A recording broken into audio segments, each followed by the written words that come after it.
I've been following public policy long enough to remember when the goal of the gay rights movement or whatever was, this all should be secret and it's none of anybody's business.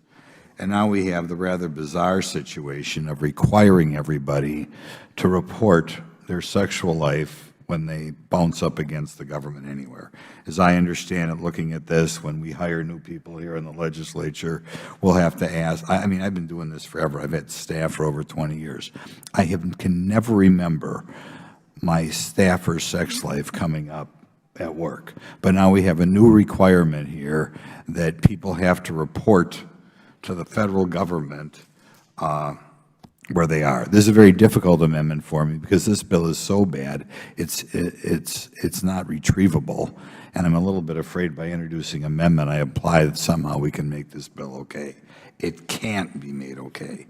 But one of the rather bizarre parts of this bill is it includes children.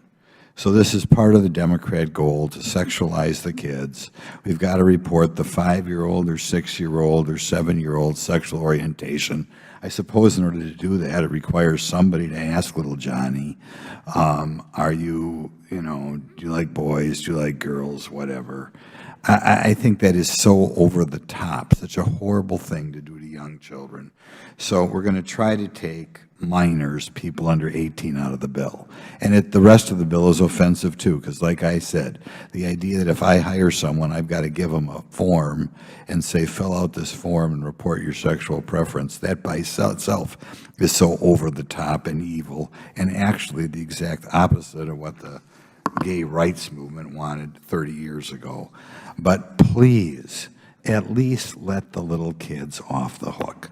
You are going to require asking kids who aren't even sexual yet what their sexual preference is. Isn't that just so over the top and evil?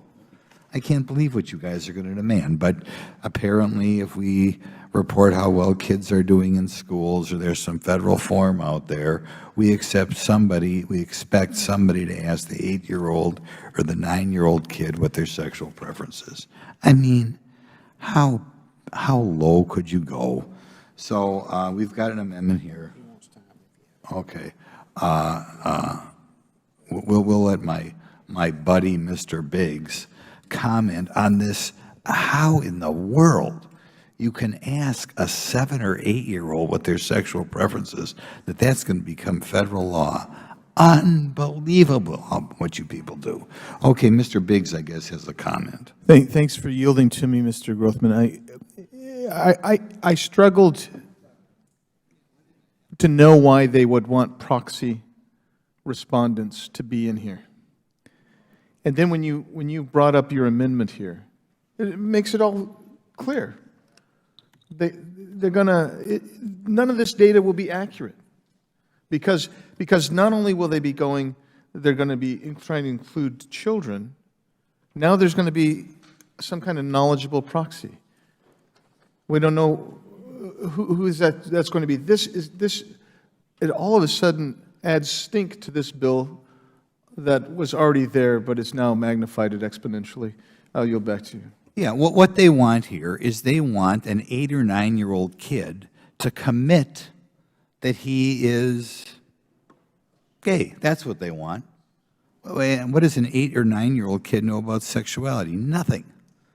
But they want to begin to make you commit, a given percentage of people to commit at a very early age to where they want to wind up. And I can't believe you're going to do that to little children. But you're going to do it.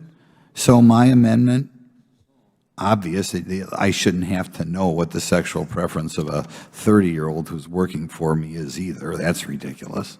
But apparently they want me to ask or give them a form in which they ask.